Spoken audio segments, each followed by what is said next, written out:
Fluent Talk Podcast. From SayAndLearn. Welcome to the deep dive. Okay, so today we're tackling some source material that is, well, it's pretty intense. Intense is definitely the word. This isn't your typical gentle self-help vibe. We're looking at a motivational framework that's all about radical self-responsibility, immediate action. And the authors are pretty blunt. They talk about shocking you out of mediocrity, basically. The core idea seems to be that most people are sort of sleepwalking, just existing, not really living. Right. And they frame it as not giving you sugar-coated lies, but holding up a mirror. A pretty harsh mirror sometimes. So our mission here, for you listening, is to take these, 20 lessons? They're very hard-hitting. Yeah, 20 of them. And we want to distill them down into, actual tactics, things you can genuinely do to make a change. It all really hangs on that big question they pose right at the start. Am I really living, or am I just existing? That's the core challenge. So if you feel like you might be stuck in that just existing phase, well, this deep dive is probably for you. Consider it a wake-up call. Let's get into it. How not to waste this one life you've got. Okay, first up, we absolutely have to talk about time. The source material positions it as, well, the ultimate enemy, almost. It's a really stark way of putting it. They say, you are not killing time. Time is killing you. Wow, okay. And they connect it directly to, everyday stuff. Scrolling on your phone, hitting the snooze button. Saying I'll do it tomorrow. Exactly. Every time you do that, you're basically destroying little pieces of your life. Because your time is your life. Well, it's finite. You don't get it back. And the big fear they tap into there is regret. That feeling later on. Oh, yeah. They call the pain of regret the worst pain there is. Not failing, but just not even trying, missing the chance. You wake up 10 years down the line and realize you never started that thing you cared about. And that leads straight into what they call the biggest lie we tell ourselves. Lesson 4. Which is... I'll do it later. The classics. Yeah. And they argue it's not really about scheduling. It's laziness and fear talking. Saying later really means never. Pretty much. It's code for I don't actually want to do this, or I'm scared to start. Later just, it never arrives. But, it feels natural to wait sometimes. You want the conditions to be right.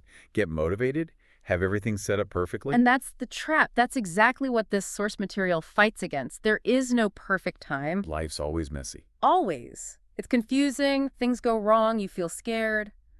Waiting for easy means waiting forever.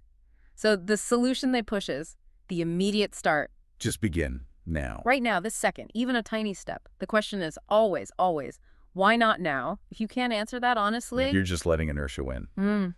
Okay, so we need tools then. Specific things to fight that later impulse. They give 3 really concrete daily actions. First, value your hours like gold. Like actual gold. Yeah, meaning write down a plan for your day. Not just errands, but one thing that actually moves your life forward. Assign real value to that time. Okay. Value the hours. What's number 2? Cut 1 hour of social media every day. Oof. That's practical. Very. And take that hour and, read something, learn something, work on that project, swap consumption for creation. Got it. And the third one? This one's great for overthinkers. Big task feels overwhelming. Set a timer. Just 10 minutes. And just begin. Don't think about finishing it. Don't worry about perfection. Just start. Not perfect, just began. I like that. Exactly. That little bit of momentum breaks the resistance. It's way more powerful than having a perfect plan you never actually start. Okay, so getting started is key. But that requires a shift inside. Yeah. Right. Which brings us to the internal stuff. Lesson 2 is huge. Responsibility over blame. Yes. The message is stark. Your life. It's on you. Not your parents, not your boss, not the economy. Nope. It's your responsibility. Yeah. They point out how much time people waste just complaining about what they didn't get. Money, support, whatever. You're using it as an excuse to stay stuck. But hang on, let me just push back slightly there.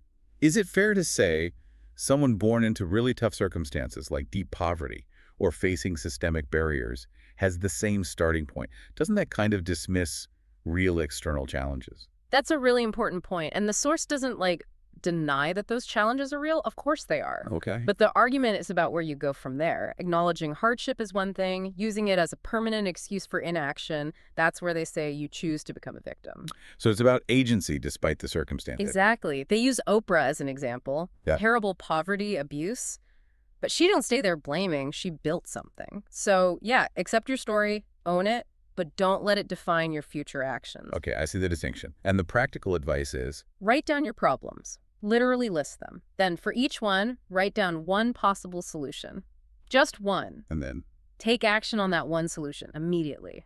Shift from just thinking about it to doing something, however small. Right, taking control. Okay, so from responsibility, we hit the next big internal hurdle, the comfort zone. Lesson 3. Ah, the comfort zone trap. It feels nice, right? Easy, safe, relaxing. But they say it's deadly.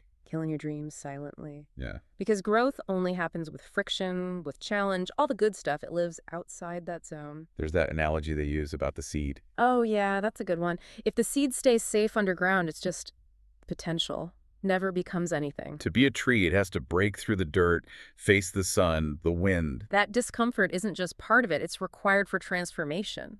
The fear of failing, of looking stupid, that keeps us buried. So the antidote is deliberate discomfort. Do something uncomfortable every single day. Intentionally. Speak up in a meeting. Try that thing you might fail at. Make mistakes. Fail proudly, fail loudly, but fail forward. Love that. It's not about avoiding failure. It's about moving despite it. But forcing yourself out there constantly takes, well, willpower. Lesson 8, right. Yeah. How do you keep going when you just don't feel like it? Okay, this is key. The source is really blunt here. Your feelings are liars. Liars. Strong word. Yeah. If you only act based on your mood, oh, I don't feel motivated today, I'm too tired, you're letting your temporary feelings run your entire life. So willpower is doing the right thing even when the feeling isn't there. Exactly. It's discipline over mood. That sounds exhausting, though. Like, how do you build that muscle without burning out? Consistency over intensity. That's the advice. Start really small. Pick one tiny commitment you often break with yourself. Like Daniel, not checking your phone after 10 p.m. Perfect example. Something you don't want to do. Yeah. And then just do it. Purely because you said you would, you're practicing integrity with yourself. Speaking to yourself like a leader, they say. I don't break promises to myself. Exactly. Those small wins build the strength for the bigger challenges. Okay, so this internal work, responsibility, discomfort, willpower, it all seems to point towards Lesson 7 and 19. The real battle isn't out there. It's inside. It's you versus you. The lazy you versus the ambitious you. Precisely. And that brings in the famous analogy, the two wolves. Right. Inside your mind, there's a constant fight. Between the wolf of distraction and the wolf of focus. And the one that wins is the one you feed. Simple but profound, right. And think about today's world. That distraction wolf gets a feast. Oh, yeah. Endless scrolling, gossip, notifications, toxic news. It's everywhere. So the strategy has to be deliberate. You have to actively starve the distraction wolf. Cut out the junk food for the mind. Low-value input, negative people. Exactly. And then consciously, intentionally feed the focus wolf. Practice focusing. It's a skill, like a muscle. Like that 10-minute timer thing we talked about earlier. That's feeding focus. It absolutely is. Training yourself to concentrate, even for short bursts. Okay, so you build that internal focus, but then you've got to deal with the outside world, right? Which takes us to Lesson 9, comparison. The thief of joy. Oh, it's a killer. Especially now with social media, if you're always comparing yourself, you're basically signing up for unhappiness. Because you're comparing your messy reality. You're behind the scenes, yeah. All the struggles, the doubts, the bad hair days. To someone else's perfectly polished highlight reel. Those 15 seconds of curated perfection, it's a completely rigged game, but we still play it. Like that sunflower and rose analogy they used. If they start comparing height or color, they both forget they're beautiful and unique in their own way. They lose sight of their own journey. So the actionable step isn't just stop comparing. It's be ruthless with your feed. Unfollow accounts that consistently make you feel inadequate or jealous. Actively curate your input. And measure your progress against yourself. Only yourself. Where were you last month? That's the only comparison that matters. Your race, your track. Makes sense. And tied to that external noise is Lesson 10. Be careful who you take advice from. Critically important. The core message. Don't take advice from people who haven't actually achieved what you want to achieve. So don't ask your friend who's always broke for financial advice. Exactly. Sounds obvious, but we do it all the time, often out of politeness or habit. And this links to Lesson 17 too, right? Protecting your vision from other people's expectations. Yeah. People, even people who love you, project their own fears and limits onto your dreams. If you live just to make them happy, you end up smiling in public and crying in your room. That's the quote. It's a recipe for misery, living someone else's life. But it's hard. Ignoring advice from, say, your parents or a close friend, even if you know they haven't walked that path. It is hard.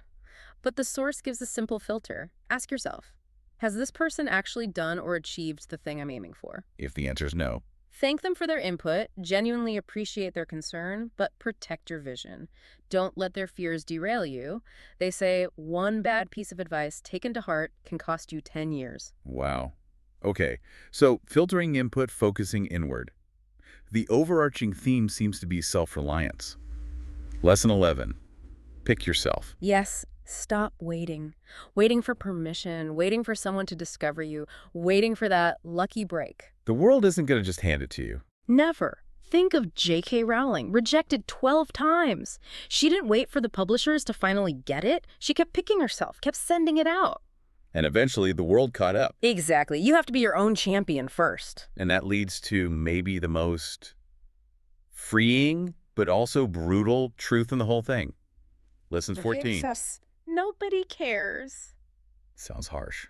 It does initially, but they frame it as your greatest power. How so? Because if nobody really cares that much about your struggles, your failures, your excuses, then you're free. Free from judgment. Free from needing approval. You can try things, fail spectacularly, learn, try again, build whatever life you want, because honestly, most people are too busy worrying about their own lives to watch yours that closely. That actually is incredibly liberating when you think about it that way. It takes the pressure off. Life doesn't owe you fairness or applause. It rewards action, performance. So you have to be willing to fight for what you want. Fight for everything is the phrase used. And if you look around and you genuinely hate the life you've built, Do the artist. you hold the brush, you can burn it to the ground and start again. It's your canvas, your responsibility, your freedom. Okay, wow. So we've covered a lot. The urgency of now, the internal battle of you versus you, and the power of just picking yourself. Those are the core pillars, really. Start now, take full responsibility, and create your own path without waiting for permission. And it's not just vague motivation.